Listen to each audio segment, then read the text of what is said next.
मैं किसान का बेटा, किसान का पोतर, खुद किसान। और मेरा गांव बहादुरपुर झज्जर के बीच में हरियाणा में है, समझ गए। हम तो वास्तविक किसान, और वो जो आंदोलनकारी किसान नहीं है, वो लोग वो हैं। सुनो, पिछली बार जब आड़े इतने दिनों तक वो पड़े रहे थे, तो उनके पास सारे के सारे लग्जरी ठाट बाट थे, जो किसान के पास तो हो नहीं सकते।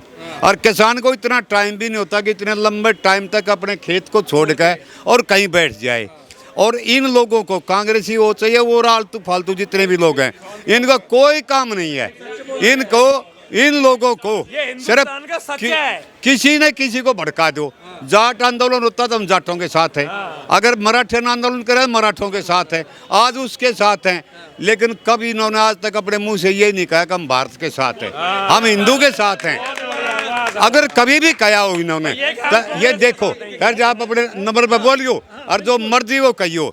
लेकिन जिन लोगों ने चीन से रात में बात करते हैं, जो क्या खुल्लम खुला करो अगर करनी है तो, चीन से रात में बात करते हैं, और वो भी उस समय जब भारत और चीन की फौज आमने सामने खड़ी है, उस टाइम पर हमारी फौज की बात पर विश्वास नहीं है इनको, लेकिन चीन के राजदूत की बात पर विश्वास है।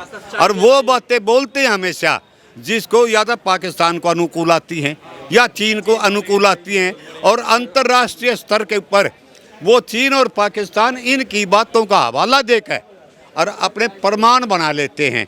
तो जिन लोगों को देश के बारे में चिंता ही नहीं है, उनको हम क्या था वोट दे, क्या देश से उम्मीद करते हैं। वो देश को उनसे कोई उम्मीद नहीं है, उनको भी अब पब्लिक से उम्मीद नहीं है। अब और ज्यादा क्या कहें। आपने कहा कि ताज्जुब की बात है कि आज के जमाने में अभी कांग्रेस के सपोर्टर है। अब राहुल गांधी कह रहे कि भाई ये नया वाला राहुल गांधी है, पुराने राहुल गांधी को खुद ही मार चुके हैं। नया राहुल गांधी कह रहा है कि देश में लोकतंत्र खत्म कर रहे हैं मोदी। नया राहुल गांधी कह रहा है कि अगर मैं सत्ता में आ गया, मेरी सरकार आ गई, तो मैं किसानों को एमएसपी भी दूंगा, 10,000 की पेंशन भी दूंगा, कर्ज माफी भी करूंगा, मनरेगा में इसको जोड़ूंगा और सारी फसलों पे एमएसपी मिलेगी। ये नया राहुल गांधी का। हाँ ठीक है, उन्हें पता सत्ता में आना नहीं कहने में क्या जाता है, सत्ता में आना नहीं कहने में भी क्या जाता है। और लोकतंत्र जो खत्म हो गया, किन किन को इतना नादान है इनको तो नहीं पता होगा, लेकिन जो हमारी उम्र के हैं, हमसे बड़े होंगे, 26 जून 1975 को क्या कोई अखबार छपया? क्यों नहीं छपया? उस दिन का कोई अखबार हमने पुराना निकाल कर दिखा दो। आखिर उसका कारण क्या था? उसका नाम था तानाशाही। इमरजेंसी लगा कर और सारे विपक्षी नेताओं को जेल में ठोक दिया, और अखबार में सेंसर होकर खबर छपा करती, बिना सेंसर के। नहीं है क्या? अब अनडिक्लेयर्ड इमरजेंसी नहीं है जो न्यूज में दे दे अगले दिन उठा दो, ईडी भेज दो, सीबीआई भेज दो, ये इमरजेंसी नहीं है? उससे भी वर्थ पोजीशन है, उससे भी वर्थ पोजीशन है। अरे सुनो, नहीं एक बात, आपको बता रहा हूँ, ऐसा है, दिमाग का थोड़ा इस्तेमाल करना सीखो, रियलिटी को समझो। आपके पास कितनी बार ईडी आई है? आपके पास या आपके रिश्तेदारों के पास या मतलब जो कितनी बार ईडी आई है? एक बात, हमारा तो पता ही कुछ नहीं, हमारा तो पता ही कुछ नहीं। ऐसा है, ये अभी तक जितने भी हैं किसी भी बीजेपी के नेता के पास ईडी सीबीआई गई क्या? किसके पास गई है? कई पढ़ रहे हैं, आज भी पढ़ रहे हैं। 60,000 करोड़ का घोटाला अगले दिन से वो आज भी पढ़ रहे हैं। आपके हिसाब से लोकतंत्र बचा हुआ है क्या? लोकतंत्र बिल्कुल अच्छा है, आज बस बढ़िया। हाँ, किसान की बात करते हैं। किसानों का आंदोलन किसानों का नहीं था, इस देश की पूरी बेवकूफ जनता के सपोर्ट के लिए था। 50 पैसे किलो का प्याज अडानी खरीद के 1 महीने में 60 रुपए किलो बेचे। मिलता है, कहाँ मिलता है? वो 50 पैसे में कहाँ मिलता है अडानी को? ऐसा है, ये तो सुनो, अरे झूठ की एक लिमिट होती है, झूठ की लिमिट होती है, कुछ तो सोच कर बोलो। सही सच्चाई बता रहा हूँ। 50 पैसे में प्याज कहाँ मिल रहा है? अभी मई आ जाएगी, अभी प्याज लगा है, मई के टाइम 20 में 22 में अंबानी और अडानी जो जितने लोगों, अरे नहीं बिका 22 में और 20 में, 50 रुपए क्विंटल प्याज 20 में और 22 में मार्केट में नहीं बिका।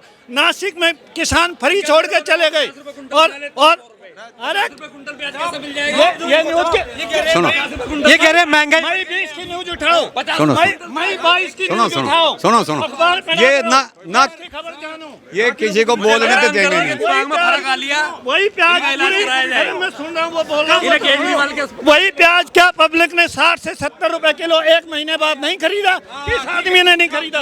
50 पैसे। चलो ऐसा है, मैं झूठ बोल लूँ नहीं, मेरी झूठ बोलने की आदत नहीं है, इसलिए मैं वाहियात की बात नहीं करता।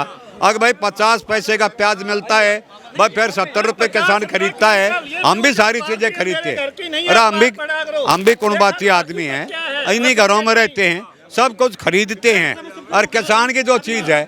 लेकिन सुनो, जो कांग्रेस के जो अरे भाई सुनो, कांग्रेस के प्रवक्ता जो टीवी पाते हैं ना, उन वही आदत है, वो भी दूसरे को बोल रहे हैं दंगा मचा देंगे, तो वही आदत ये भाई साहब कर रहे हैं। हम अच्छा मतलब दंगा इतना मचा दें से दंगा इतना अरे सुनो, कोई झगड़े की बात ही नहीं है, मोदी आएगा और बड़े भारी बहुमत से आएगा। हाँ ऐसा है, 70 साल राज किया, उनके बसा नहीं है कुछ भी, जो पहले नहीं कर पाए अब क्या करें? अब कह रहे हैं हमें MSC दे देंगे, वो कर देंगे, आप कहाँ से दे देंगे? कहाँ से दे दिए? एक मिनट, हाँ बोलो क्या था? हिमाचल में अपनी गवर्नमेंट नहीं संभाल पा रहे हैं, 1 साल में तोड़ के बैठ गए। क्या उनको जहाँ कमी थी क्या वो था, क्यों टूटे उनके? आज जो उसका मतलब विक्रमादित्य जो बोल रहा था, वो जो उनका मिनिस्टर है, मंत्री, उसने रिजाइन किया। देना ही पड़ेगा, इनकी बात का जवाब दूं। क्या कह रहे हैं अंकल जी?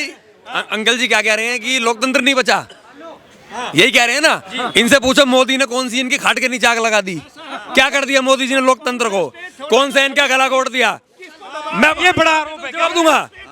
सुनो जहाँ इनकी सरकार है, अब सुन तो लो। करा है, आपने सवाल किया, उसका जवाब लीजिए, थोड़ा सभी को मौका दीजिए, अच्छा लगेगा। मैं माइक सिर्फ आप पे रखूंगा तो क्या मतलब, बाकी लोग नहीं बोल सकते? जिस स्टेट के अंदर कांग्रेस की सरकार है, ठीक है, या बीजेपी नहीं है, वहां तो ये पाक साफ है। जहां बीजेपी की, अरे यार 1 मिनट रुक तो जाए, तू बोल आ गया तो रुक फिर। जहां पे भारतीय जनता पार्टी की सरकार है, वहां पे मोदी ने देश खरीद लिया, वहां पे लोकतंत्र का गला घुट गया, वहां इनकी खाट के नीचे आग लगा दी। इनको नींद नहीं आ रही, सपने में इनके राहुल आ रहा है। अंकल जी कौन सी बातें कर रहे हो ये? कभी कहते हैं कि 50 पैसे कुंटल प्याज बिक रही है, 50 पैसे कुंटल, कभी कह रहे हैं, 1 मिनट अंकल 1 मिनट, कभी कह रहे हैं अडानी को बेच दिया, कभी कह रहे हैं ये सपोर्ट करते हैं अंबानी की। मैं अंकल जी से ये पूछना चाहता हूँ, अडानी और अंबानी 2014 के बाद पैदा हुए हैं? 2014 के बाद पैदा हुए हैं क्या? ये क्या बात है? हर चीज का एक ही कारण, अडानी अंबानी। तेलंगाना में 10,000 करोड़ रुपए का कॉन्ट्रैक्ट कांग्रेस ने साइन क्यों किया भैया, क्यों किया? ऐसा है किसको, अरे रियलिटी को समझो, सबका हाँ एक बात है, समझा लो आप। जब पहले इन्होंने सुनो, जब पहले इन्होंने देश को लूटा है, जिन्होंने जो भी जिनके ईडी रेट डाल रही है, जिनके CBI रेट डाल रही है, लूटा है, माल इकट्ठा किया हुआ है, पब्लिक का पैसा है, वो कहाँ से पैसा आया उनके पास? जो आदमी 10,000 की नौकरी जिसको नहीं मिलती है, वो अरबोपति बना बैठा है, तो ईडी क्या करेगी? अगर मोदी में ये कहते हैं मोदी ने लगाई ईडी पे, तो बहुत अच्छा किया, लगाना चाहिए और निकालना चाहिए सब। ये इतने लोग,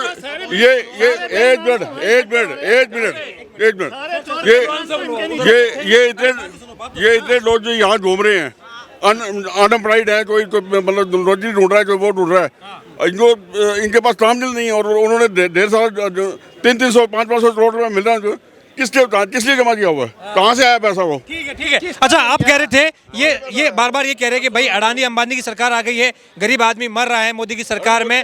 राहुल गांधी और अखिलेश यादव ये दोनों आजकल यूपी में घूम रहे हैं, और यूपी में एक नारा है, आज के टाइम में नारा है कि भाई यूपी के 2 लड़के 80 बचाएंगे और मोदी को भगाएंगे, बार ये कह रहे हैं। तो ये यूपी के 2 लड़के राहुल और अखिलेश, लग रहा है भाई ये मोदी को भगाएंगे और 80 सीटें बचाएंगे। कल मैंने देखा है वो ओपिनियन पोल, 78 सीट बीजेपी को दिखा रहे हैं, बीजेपी और अलायंस, और 2 सीटें अखिलेश को दिखा रहे हैं। वो सर्वे करने वाले जाने, इस बात में मैं नहीं कहूँगा, लेकिन ये बात तो पक्की है, कांग्रेस को तो एक भी नहीं मिलने जा रही। पिछली बार एक मिल गई थी, और वो जो जिसने एक जीती थी, अरे एक मिनट भाई सुनो, जिसने एक सीट जीती थी वो भी भागी, वो भी वहां से भागी है। अच्छा सुनो, ये कहते हैं कि लोकतंत्र नहीं है। सुनो भाई, बात को तथ्य के साथ करनी चाहिए। अब भाई मोदी आने से लोकतंत्र कमजोर हो गया, ठीक है, हो गया कमजोर। ये 2014 में एक नारा देने लगे थे, अब इलेक्शन नहीं होगा, कहीं इलेक्शन नहीं होगा। 2014 से 10 साल हो गए, किसी स्टेट का इलेक्शन लेट हुआ एक महीना भी? किसी पार्लियामेंट का कोई सा इलेक्शन लेट होया? अब भी वही नारा चल रहा है, अगर मोदी फिर आएगा तो फिर कभी इलेक्शन नहीं होगा। अरे कब तक इस बात को ढोते रहोगे? ये झूठ जो है, झूठ हमेशा नहीं चलती। और अब पब्लिक बिल्कुल समझदार है, और इतनी समझदार है, अब कांग्रेस ने देखना पड़ेगा किस स्टेट में तुमने एक आध सीट मिली, किस स्टेट में एक आध सीट मिली।